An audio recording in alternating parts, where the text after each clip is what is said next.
Much. Yeah, great to be with you all. I was actually part of a program post graduation from college, very similar to this one, and so it's great to be with you all. I hope you benefit and learn much from the program. So it's a pleasure to be here, and I think we'll get rocking and rolling. We've got a few people joining later, so we'll just I think bring them up to speed as we do get going.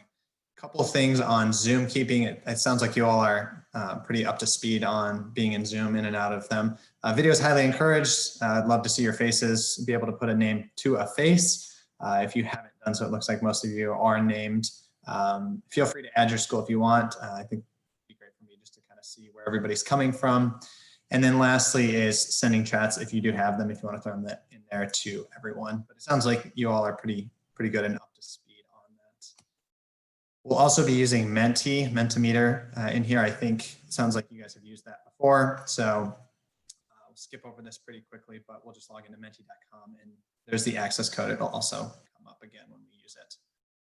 So first background, I guess, is on Barry Waymiller. So I work for Chapman & Co. Leadership Institute. I'll just give you a little background briefly. I know you guys are interviewing and learning from a lot of different folks in different organizations. So I'll give a brief overview and then we'll dive into some content today on leadership. But Barry Waymiller is a company based here out of St. Louis, global headquarters. It started a long time ago, a two-person operation, just making some bottling and pasteurizing machines. And since then, it's grown to a global company. We're actually over 100 locations or 100 acquisitions now, 1,200 team members. So we've grown quite a lot over the last 100 or 150 years. And most notably, kind of how this translates into the world of leadership is our CEO about 20 years ago had a few life realizations, and he realized he was leading more from a traditional MBA management style versus leading human beings. And so that led him to write a book called Everybody Matters. If you have ever heard of it or haven't, great read to learn kind of this world of leadership. If you're interested in today's there's a great follow-up read. There's also a video version on Amazon Prime and I think YouTube as well. But anyway, Bob Chapman, our CEO, led our organization down a cultural journey, which led to the formation of Chapman & Co. Leadership Institute, which is where I work. And we help organizations, leadership teams develop their people and their cultures and generally lead in a more human-centric way. So it's the more boring slide here on who we are, where we come from. And then lastly, there is our just revenue growth. So we will turn this over to you all real quick. So I want you to either take out a piece of paper, open a Word doc or on your computer, and write down on one half of that, the best leader you have ever had. So that could be a sports team leader, could be your supervisor you've had at work, a teacher, anybody in your life you would say is the best leader you have ever had. So write that down on one side of the paper. Then you guessed it, on the other side, we're going to have you write down the worst leader you've ever had. So one side best, one side worst. All right, and we will just kind of put that aside for now, and we'll come back to that throughout the session. But best leader, worst leader. And I'm assuming we have good and bad leadership styles. People can show up as leaders in different ways. And so how that looks is on one side of the spectrum, kind of traditionally we have the rewards, right? You do your job and you get a bonus. If we associated that with a fictional character, we'd probably say that is the tooth fairy, right? Put your tooth under your pillow, put it next to your bed, and you get some money for that. On the other end of the spectrum, there is consequences. So don't do your job and you get fired. Right? If we associated that with a fictional character, that would be Darth Vader. Okay? In the middle here, we'll say this is inspirational leadership. This is when I lead from a perspective where I inspire you to want to do your job. For our character, we'll call this one Iron Man. So an average human being, not a fictional character, who's able to do some extraordinary things. And so that's where we'll be focusing today. This is the work of leadership, AKA your job as you step into your professional careers, as you start to launch your business, maybe grow it and bring some people on board.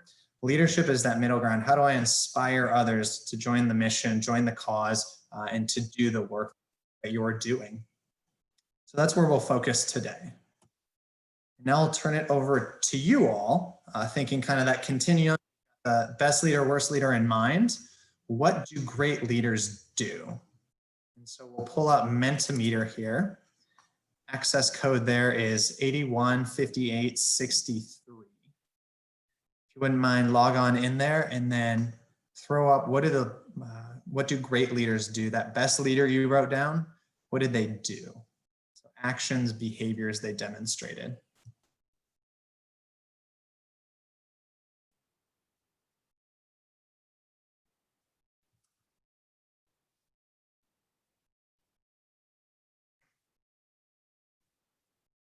There we go. We got some popping up. Inspire, coming out of the inspirational leadership. Connect, a good role model, maybe led by example. They demonstrated their own behavior. Teaching, caring, care about people. We've got empathize.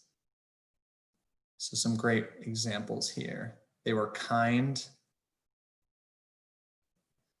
So really motivate people. There we go. So inspire is coming through as a top one as well. Some great words you all have on here. And I'll pull up Harvard Business Review actually did a study, and a lot of your all's words are what they found of what inspirational leaders do. And so they found communicate a clear vision, grow people, set stretch goals, collaborate, innovate, create an emotional connection. So we had that one on there on the connection piece, champion change, and then being a role model, modeling behavior. So today we'll focus on those top two. We have communicate a clear vision and then grow people. Those are kind of the two big buckets we'll focus in and narrow in on. And we'll look at three different skill sets here. So we have inspirational leadership through knowing your own values. How do I identify what those values are and lead from that perspective? How do I set a compelling vision and inspirational vision for the organization? And then lastly is how do I help others grow along the way? So a lot of those items you all called out in what great leaders do. And so we'll start with knowing your own values. So if we're talking about inspirational leadership, let's just start with a basic definition, right? And get us on the same page. Inspiration, to inspire, is to fill someone with the urge or the ability to do or feel something. And so that middle, the Iron Man ground there, right? Inspirational leadership, I'm inspiring someone to want to do their job. If I'm looking at my own values, I would say a word that inspires me is hard work. I grew up in small town Iowa, small farming community. And so grew up with a lot of folks who are up before dawn, out doing yard work, feeding livestock, hauling around bales of hay. And so I really learned from the community that I grew up in the value of hard work and really being able to be committed to something. And so that informs how I show up in the world. It's a deep value of mine. It informs how I make decisions, how I relate to people, and then also my own unique leadership style. And so I want you all just take a moment to think. You can write it down or just make a mental note of it. What's a word that inspires you?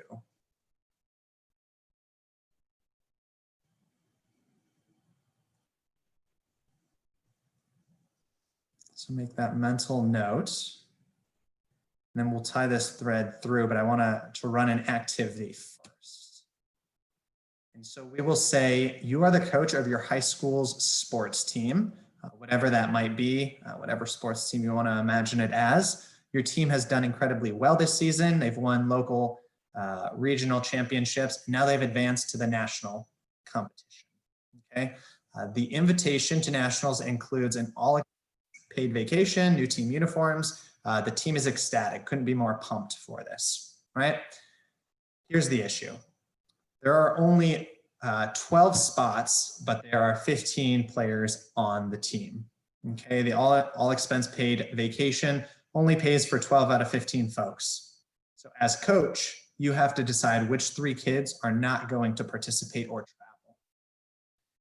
And so I'll ask you, how would you go about making that decision?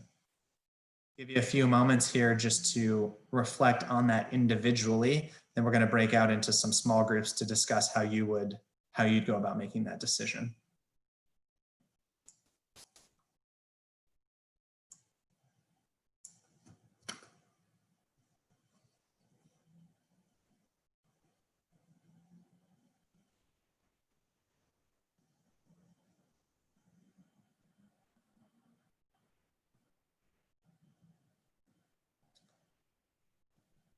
All right, I think we're going to pull up some breakout rooms as well. I know we've got Thomas, looks like he's joining in here. Hey there, Thomas. Hello. So we are just going to pull up some breakout rooms. Justin, are you good to pull those up? Yep, whenever you're ready. All right, we'll put you in.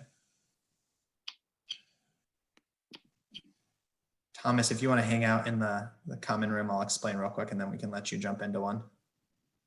I was listening. I'm in the same room as Landis and Kime. Oh, okay, gotcha. Perfect. That works well. All right, so as these rooms come up, if you wouldn't mind sharing with your group and coming to a team consensus on how would you make that choice?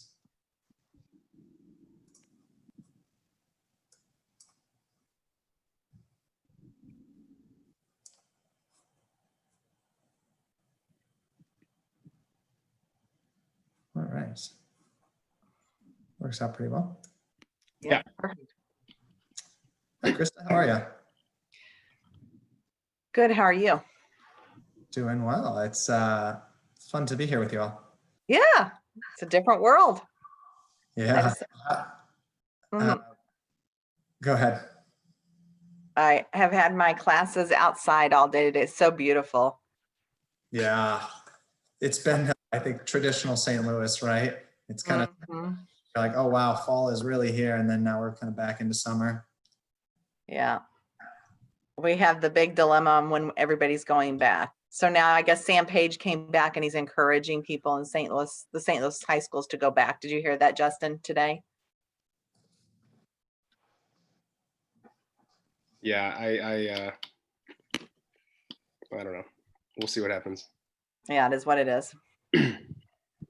Jack, did you just join on a different device?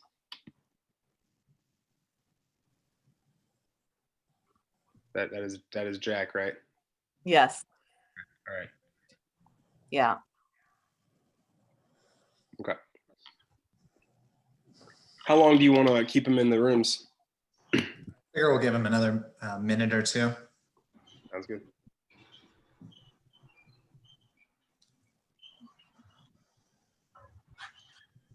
Yeah, that's got to be challenging, huh, with the different time frames to move along all the kids on the same. It is.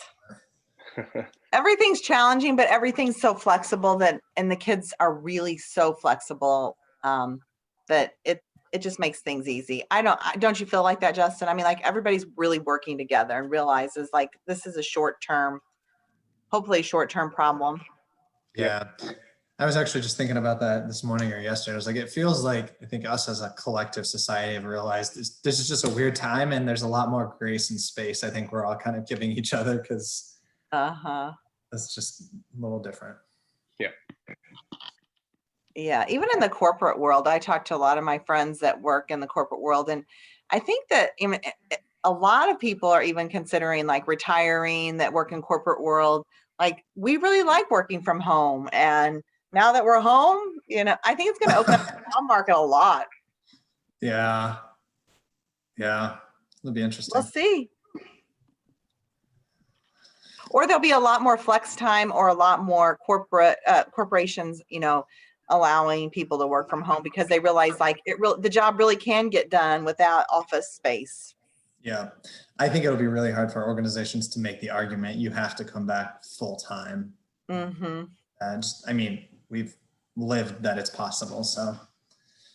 Right. Different for do you usually work out of your office space or do you work out of your home typically? Usually out of the office. So are you still going in or are you?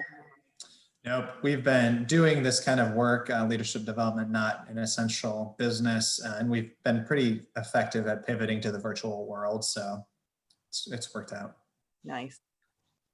So here comes some Ladue students. So I'm gonna just let them into the room. Okay. And then we'll bring everyone back in, and then that way they can kind of get acclimated to what's going on, if that's all right. Perfect. Yeah. Yeah. And if you want to bring the breakout rooms back too, that works. Okay. Miss Jones, Yes. it's like every time I try to join the breakout room from my computer, it like lags out and makes me leave the meeting. So I'm just joining it on my phone to see if it'll be different. Okay. All right. We're just Back about together anyway. to. Will you put me in a breakout room? We don't need to be in breakout rooms now. We're good. Oh, all right. All right. They coming back? I think so. Yep, they should all be back here in just a second. Okay. There's one room that's still discussing apparently. Yeah. All right. All right. As we're bringing back everyone, I'll just invite you to come off mute and just throw out into the group what your decision was. How did you, which 3 kids did you decide not to bring along, and how did you go about making that decision?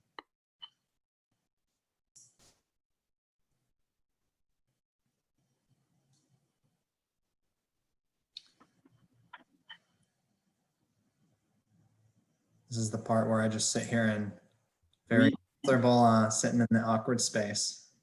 We talked about in our group a little bit, the first question that we would ask is who can come? So like, I think in our mind, it was, we don't know that everyone can go at this point. So our first question was who can go? And then if anyone can't go. So then we said, all right, let's just theoretically say that everyone can go. Then there was a question of like, does anyone not want to go? Because I think, but obviously we're like, no, that's not going to happen either. So if there's all 15, we got to that point and then said that we might hold an additional tryout, or not even a tryout, but just like to see who's putting in the work at this point. And then kind of take it from there. But that was the first question. The biggest one was who can go? Because I think a lot of, I don't know, we talked about that and thought maybe other groups might not have included that question. Yeah. So it sounds like the final decision was more on a merit-based tryout. So if you qualify in tryouts, am I understanding that correctly? Yeah, and also participation throughout the year, maybe as part of an overall performance, but not even performance, but just participation. Okay. So maybe effort, participation, and then another one would be performance. I do have to say, I'm proud of you all for working through those two. Usually when we run this with adults, corporate teams, they'll have the same questions and get hung up on. Well, does everybody want to go? We'll just have the people not go who don't want to go. We have to say, no, everybody wants to go. Everybody can go. So I'm glad you worked through those two decisions. How else did people make this choice?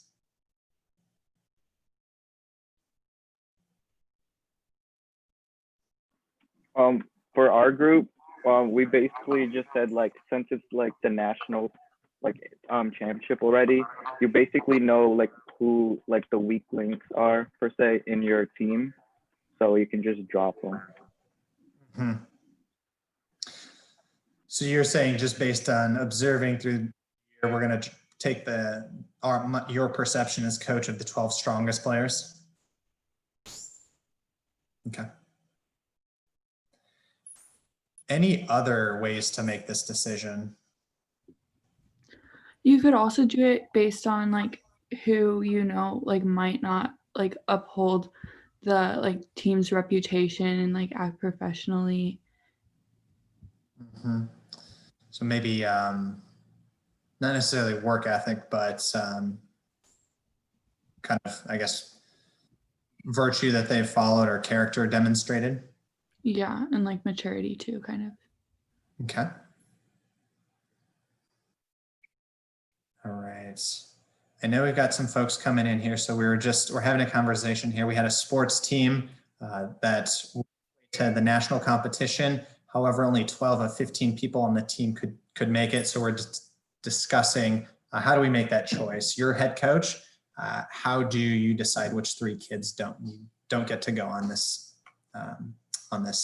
trip to nationals, and there's a vacation included?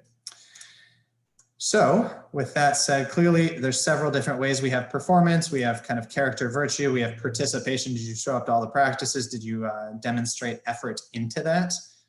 What we'll see is kind of on surface level, right? I asked you to make a decision. You're taking 12 out of 15 kids. You have to make that choice. That's an action, results in a result. And so you take the 12 highest performing players, maybe we do the based approach, probably end up with a team that's most likely to win nationals, right? And so that's the result I would like to get. If I say, well, let's take the 12 that demonstrated the most character or virtue through the season, I might not end up with the best team that's going to necessarily win nationals, but is an opportunity to teach some life lessons perhaps along the way. And so very on surface level, we have action that informs results. Often though, there is a perception that informs that, right? And so I shared, word that inspires me is hard work. That is the lens or the perception that I approach this through, at least one of my values, and that informs how I decide this. And so I would probably choose, we're going to take the 12 performing players, right? We're going to nationals. The goal there is to win the competition. That's my bias, and I understand my value of hard work informs that. Perception often goes under the surface, right? And it's not something that's as apparent as making a decision that creates a result. Perception, it's important for us to understand, hey, what is that perception? What are those values? And how do I communicate that effectively to people on my team so that they understand where I'm coming from when I'm making these decisions? So as I shared, our values, whether we articulate them or not, serve as a lens for which we make decisions, how we might go about approaching a certain situation. And they influence where we put our attention and kind of how we make sense of the world. And so I'll throw it over to you all now to Mentimeter again. A word that inspires me is, so that word that you wrote down, I'll have you throw them out here. We've got some people who already put them in there. We've got inspire, hard work, growth, Mr. H, 2 words, I guess, but bringing some inspiration to the team. Passion, determination. We've got goals, positivity, so maybe more of that virtue or character demonstrated, kind of the team player that they make. And community, that's a great one as well, is who kind of contributes to the team dynamic. So I would guess when you reflected individually, these words that inspire you, these values you might espouse, informed how you were going to make that decision. If potentially you chose hard work or values, you might be more inclined to say, we're going to do this on a merit-based decision. If you were perhaps positivity or community, maybe it might be more, you might be more inclined to say, we're going to bring along the people who participated the most, demonstrated the most effort and commitment to the team. I'll bring this back here. Kind of tying all these pieces together, why that's important is knowing your values and articulating them. Not only is hard work a value of mine, I need to be able to say, here's kind of the come from or the perception I bring to this decision. It enables me to inspire others by showing up with authenticity and confidence. So I can say, hey, here's my values and here's my come from for making this decision. I source my decisions in those values, and it aligns my behavior to those values so others can see that demonstrated authenticity. And imagine the best leader you wrote down on your piece of paper probably demonstrates some of those characteristics. They're able to articulate values and tie decisions to them. And then the second piece is it enables people's in your span of care, those that you lead, to get the best version of you. They can understand where you're making your decisions. And so as you step into your corporate careers or into your professional careers and are leading people or are growing your business, and you decide, hey, I'm going to grow this business and really run with that, as you're leading people, you're able to articulate, here's my value, and help them understand how you're going about making your decision. And it inspires them to do the same. They can understand their values and lead from that place. We've got a great quote here from Brenda Barnes. She was the first female CEO of PepsiCo and also served as CEO of Sara Lee. And she says, the most important thing about leadership is the values that guide you in life. And so understanding those values and bringing them into your leadership and effectively communicating them to those that you lead. So that would be our know your own values section, our first of 3 kind of skill sets we're walking through. I know we had some folks join in here, so this is a great kind of break points to readjust and bring everyone together. So we're kind of walking through 3 skills of inspirational leadership. This would be the second one. So set a compelling vision. Okay. And so I'll throw up here 2 mission or purpose statements. So one is to be the world's largest toy company. The other is to inspire and develop the builders of tomorrow. So these are 2 actual mission statements of companies, and I'm going to play 2 videos for you, one from each of those companies, and we'll have some discussion afterwards on your thoughts of the 2 of them. So here's the first one. I just moved into my newest, biggest dream house ever. Open it up. It's huge. 3 floors. Life in the dream house. An amazing kitchen. Let's have dinner, turkey, and dessert. A pink elevator. The ultimate Barbie closet. A second elevator just for fashion. 2 elevators plus a musical shower. Life in the dream house. Dreamhouse playset, adults assembled, batteries not included, dolls sold separately. All right. So what are our thoughts on the Barbie video? That's actually from an organization called Mattel. That's the company there. What are your thoughts? We had the two mission statements: to be the world's largest toy company and to inspire and develop the leaders of tomorrow. Which organization do you think that comes from?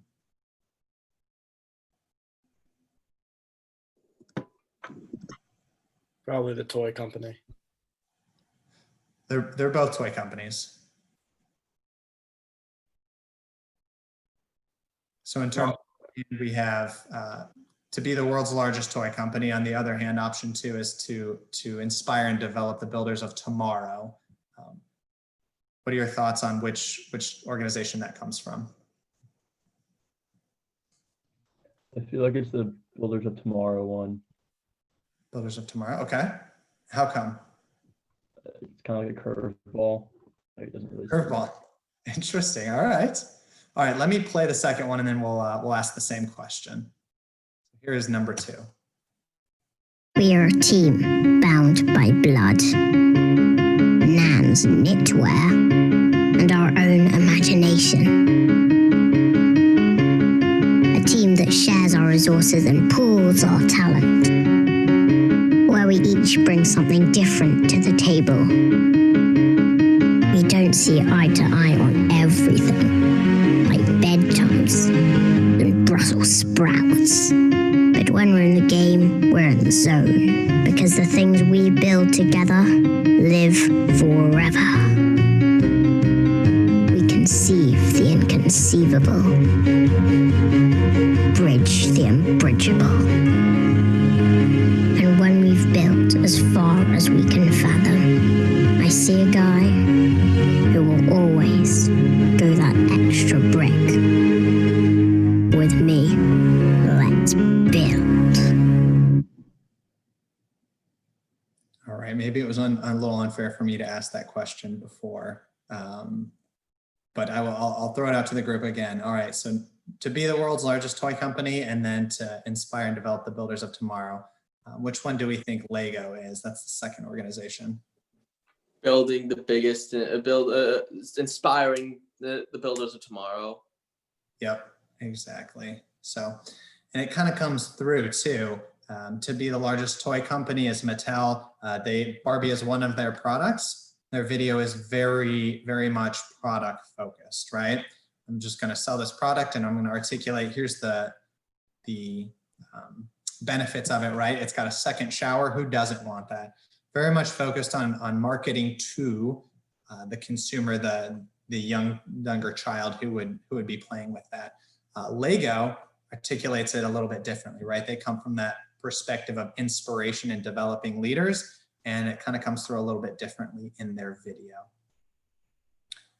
So I think we'll skip over that slide. And then we have here, in terms of articulating that and bringing people along, right? So the videos are a marketing perspective. This is actually an ad to, it's like a request for people to join an exploration mission. So there was a gentleman called Sir Shackleton. He lived in the late 1800s, early 1900s, and was going on an expedition mission. And so he put this in a newspaper. You can see the clipping there, but it says, men wanted for hazardous journey, small wages, bitter cold, long months of complete darkness, constant danger. Safe return doubtful, honor and recognition in case of success. So let me ask, how many, we can just do a show of hands, how many folks would respond and want to be a part of that mission? Anybody? Probably not, right?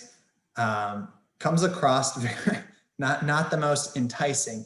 However, Sir Shackleton is actually quoted as saying, so great was the response of people who wanted to be part of that mission. It seemed as all of Great Britain actually responded to his request that he put in the newspaper. The reason for that is it was less about, hey, here's my ad, paints a very dark and dangerous picture, as much as the mission or the purpose he articulated it around it, right? And that was to be the first human to set foot on the South Pole. And so his exploration was actually an attempt to sail down and then traverse across the ice to be the first human on the South Pole. The mission or the purpose was inspiring. It attracted people to it. The ad actually is a little more dark, but I guess the point is articulating an inspirational purpose, setting a compelling vision and articulating that to your team. You can bring people along even to do some challenging and sometimes in this case, a little more dangerous work. But as you all, again, step into professional careers, are leading people and are building your business, articulating a clear and compelling purpose brings people along even when sometimes the work isn't so glamorous or it might not be something people naturally want to do. Having that inspirational purpose allows people to tie that not so fun work to something a little more inspirational or a bigger goal. And so even if you say, hey, the whole people side, the inspiration side, not so much for me, here is the hard business case for it. So Ernst & Young, one of the big four accounting firms, and Harvard Business Review did a study, and they actually found that companies that operate and communicate a clear sense of purpose outperformed the S&P 500 by a factor of 10. And that's the time frame there. So you have the humanist side of it. How do I inspire people, bring them along, and we can do some incredible things despite maybe challenging circumstances. You also have the business case for it. These organizations, I'm not sure exactly which ones they were in this study, but outperform the S&P 500 by a factor of 10. That's a great business metric, kind of tying to why would you want to lead? Why is it important to lead from a sense of organizational purpose? And so that would be wrapping up our second chunk there, which is setting a clear and compelling vision for your organization. Maybe something to reflect on as you're stepping into an organization is, what is that purpose? Do I identify with it? And then also, if you're growing your own business, is how do I articulate that purpose to bring people along and have them join my cause? The third of these three skill sets is help others grow. And so we have a quote here by John Maxwell. He says, good leaders ask great questions that inspire others to dream more, think more, learn more, do more, and become more. And so we'll approach coaching others, helping others grow from a perspective of asking questions and coaching.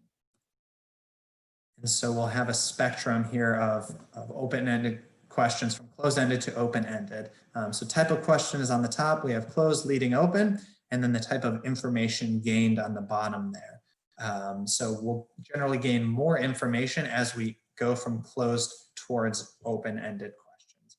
So closed, an example would be, hey, did you like that movie? Yes or no. I gained very little understanding of why the person liked the movie or did not, if they liked it or not. Leading question would be, hey, that was a great movie, wasn't it? You literally have to disagree with me to express not liking that movie. And then the last one, open-ended, would be, what were your thoughts about that movie? Now I start to understand what the person is thinking, how they might have related to it. So those are 3 examples. I'll turn it over to you all again, and we're going to dive into another activity. And so I have a photo here that I'm going to pull it up real quick, that I'm looking at. It's a photo of a cafeteria. And I want you all to grab a piece of paper.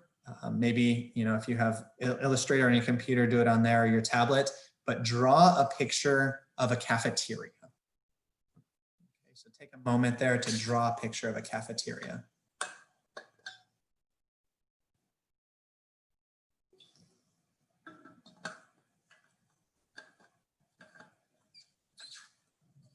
Some of you are in art class, you might have a leg up here, having some advanced art skills. I'm definitely not the most artistically talented, so no additional points for having good drawing skills.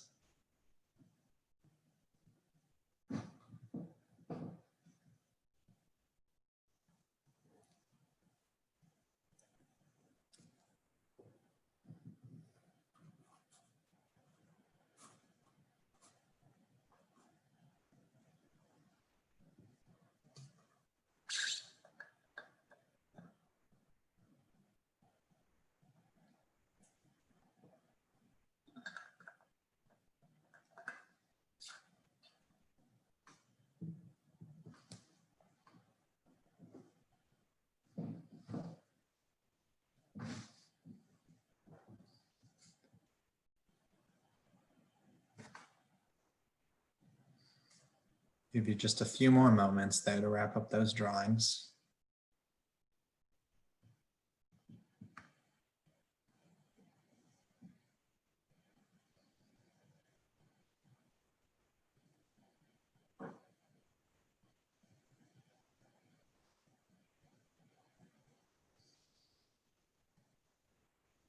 All right. And if you wouldn't mind, well, I'll just have you hold your drawing up to the screen so everybody can kind of see each other's. It looks like we got a iPhone there. All right, Anthony, it looks like has got a top-down view of a few different tables. A lot of people, yeah, it looks like we've got some tables. Thomas, do you have somebody in yours there? Is that a human, a stick figure? Yeah, I drew it's him and he's eating his food. His arms aren't quite long enough to reach the table, but that's okay. They don't bother him about it. Those are the windows, because every room has windows. That'd be pretty messed up, but yeah. All right, thank you. All right. Justin's got one there too. Anybody else want to describe? Oh, somebody's got a whole lot of, let me pull up my screen here. All right. Is it Shame? Is that right? Shame, do you want to describe yours to us?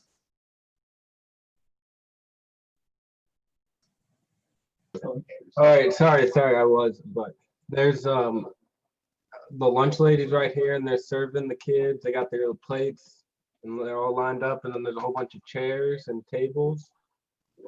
Yeah. Okay. Okay. Some folks have humans, some people top-down views.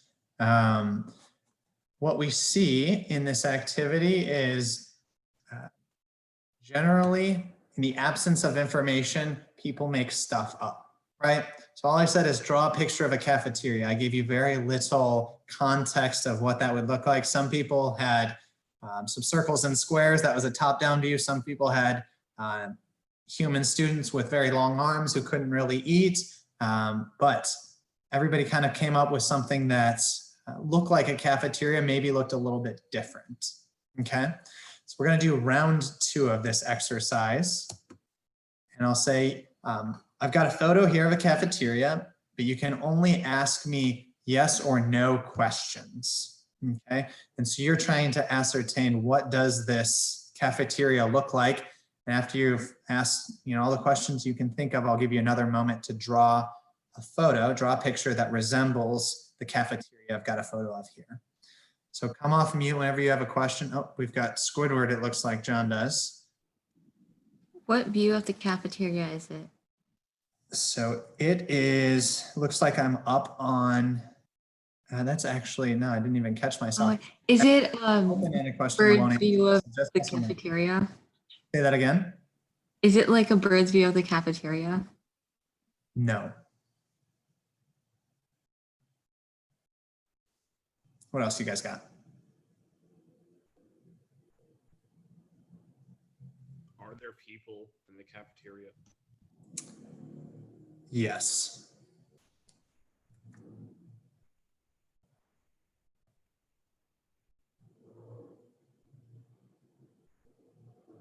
All right, I know you guys have got questions. What do you got? How many people are there? We'll say that's close-ended. It looks like about 7. Are the people stick figures? No. Is there food there? No. Are people sitting in the chairs? Yes.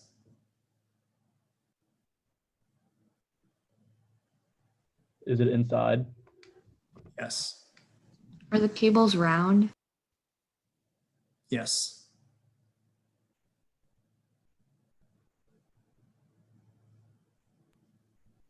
Is it a big cafeteria? No. Maybe.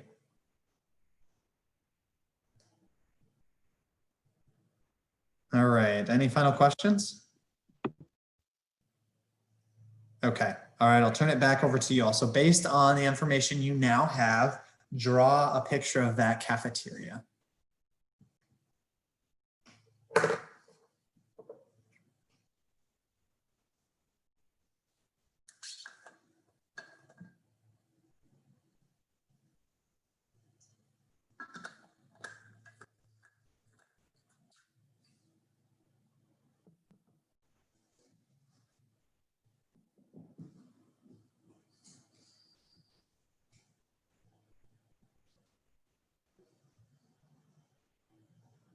Not sure if it's John or Jack, but we still got Squidward in there.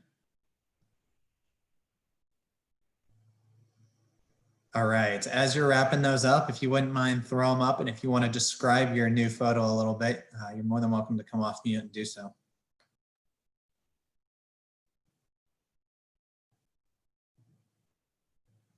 All right, some folks, it looks like, Justin, you got some folks sitting down, Mr. H. What else do you guys have? Harry, I'm not really seeing you. Sorry, my lighting isn't great. Do you want to describe it a little bit to us? I just have a few people and some tables and chairs and food, and it's a small cafeteria also. That's about it. Okay. All right, who else has a photo?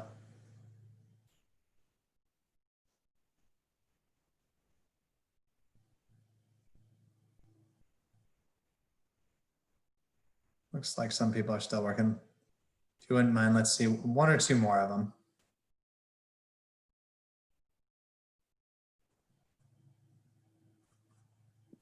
I'll share mine since people are commenting on how excellent it was. I kind of did like a sideways view as opposed to like the bird's eye view, since you said it was not a bird's eye view. So it was like a panoramic. Okay. But I can't draw people, so they are stick figures, even though you said they are not stick figures. So. Oh, okay. All right.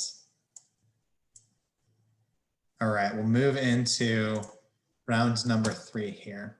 So you can only ask open-ended questions of me, and then we'll go into a third drawing as well. So ask open-ended questions you have to try and better understand what this photo looks like. What does the Colors are cafeteria in the look like? cafeteria. Sorry, what was that? What colors are in the cafeteria? What colors? Looks like we have yellow, blue, red, some orange, some whites, maybe some black. That's about it.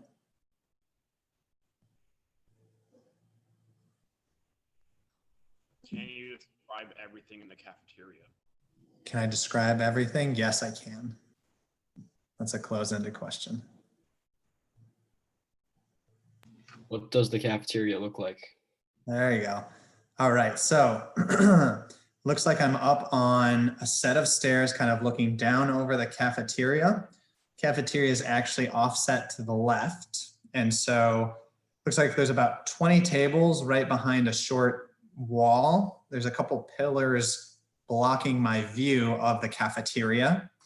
And then on the ceiling, there is a number of flags hanging. So I see an American flag, a Brazilian flag. I think that's the New Zealand flag. I think the Greece flag is there as well. There's 2 people walking down the hallway that's kind of on the right of the photo. And then there are probably 7 folks who are sitting down at tables. All of the tables are round. I think I said there's maybe 15, 20 tables there. And then there are a number of doors actually behind the cafeteria on the far left back corner of the photo. Do you know what the setting is? Like the type of people who are eating there? Close question, and I do not.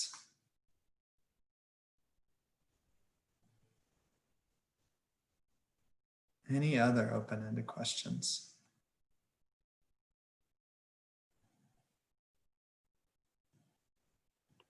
Is it in the main floor or like the second floor? Do you know? I do not.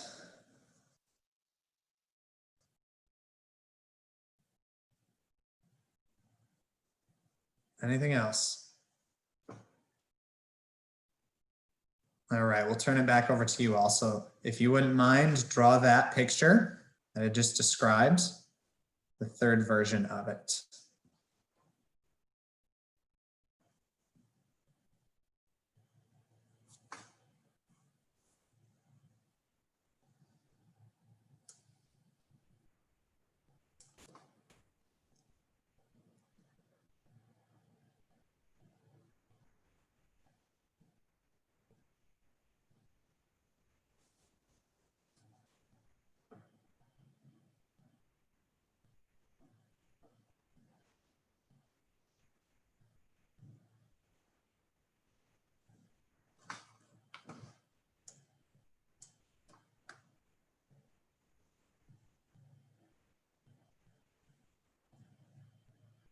All right, as you're wrapping those up, if you wouldn't mind holding them up, kind of showing them to the group and then giving us a little description of it.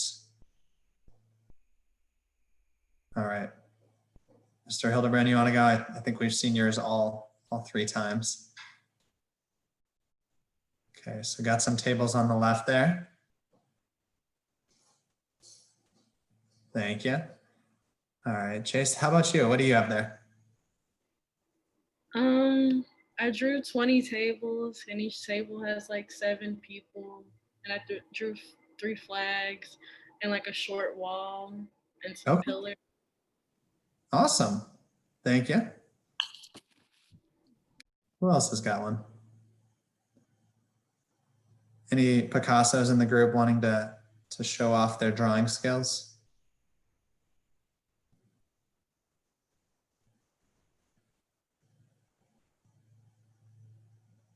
All right. So I will ask you, and there is the actual photo right there. So we got the tables in the background and the flags, kind of the tables, and a couple of folks walking down the stair or the hallway there. So that's what the actual photo I was looking at looks like. So I'll ask the group if you wouldn't mind coming off of mute and just throwing it out into the full group here. But what did you observe during that activity?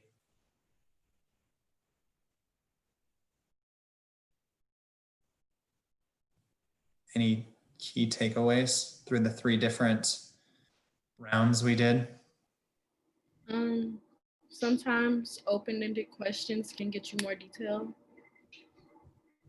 Yep, definitely on the third one. Chase, yours definitely looked pretty close to what the actual photo looked like.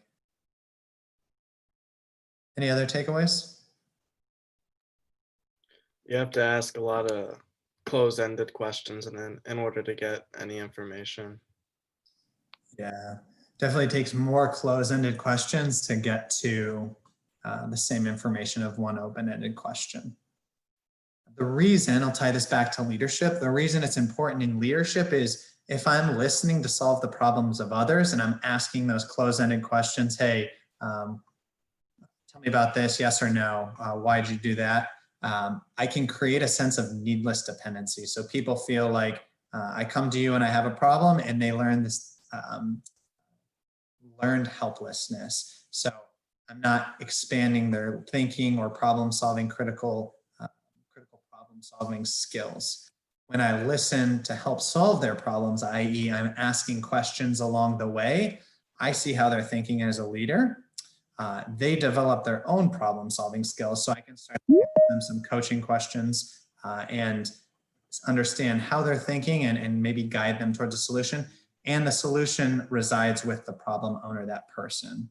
And so as a leader, using great questions, using those open-ended questions helps you understand what that person's thinking, and then you can start to coach them through the solution versus having to sit there and ask closed-ended questions, closed-ended question after closed-ended question.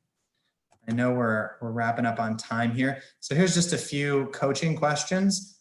What's your objective? What does success look like? What options are you considering? What's your primary concern? What other perspectives do you need to consider? So a few options that you all step into your own leadership journeys is, how do I help coach people along versus maybe just being I'm a great doer. You guys are clearly very competent, capable students stepping into this class. But how do you bring others along in that journey? And lastly, we'll close with a quote by John Quincy Adams, former US president. If your actions inspire others to dream more, learn more, do more, and become more, you are a leader. So we hope those 3 skill sets, knowing your own values, articulating a clear purpose, and then coaching to grow others, help you potentially become somebody's best leader, right? So down the road, if somebody's thinking the best leader I ever had, they'll write your name down on this list. My bet would be the best leaders that you had demonstrated some of these characteristics. They helped you grow, they coached you along, they articulated a compelling purpose, they were authentic to the values they had and how they made decisions. And so I hope you enjoyed today, kind of take away some key tips or skills on leadership and how you might implement those into your own professional careers and leadership journeys moving forward. And so I know, Mr. Hildebrand, you wanted to take a photo. I've thrown up our website and my email if you want to learn more, but that's really all I have for the day unless we're grabbing a team photo. Yeah, so if you wouldn't mind, I took a picture of this, so I'll make sure everyone gets it for contact reasons. If you wouldn't mind stopping your screen share so we can take a real quick group pic, that would be great. So let's give our, whatever you want to do, but our thank you to Andrew, and here comes a picture. So put on your smiley faces. Ready? 3, 2, 1. You guys look sharp. Thank you so much for joining us today, Andrew. That was awesome. We really appreciate it and all your advice about leadership. And hopefully everyone today learned a few things that you can utilize this year and in the future. So thanks. Absolutely. Yeah, you got my email there. And if you have any questions, I got to hop off for another meeting, but if you have anything follow up, I'm more than happy to chat, and feel free to reach out. Awesome. Let's give him a round of applause while he's heading out of here. So thank you very much. Really appreciate it. Thanks, everyone. All right. So I know a lot of you guys, Brentwood and Clayton, you guys are done for the day. So we'll see you later.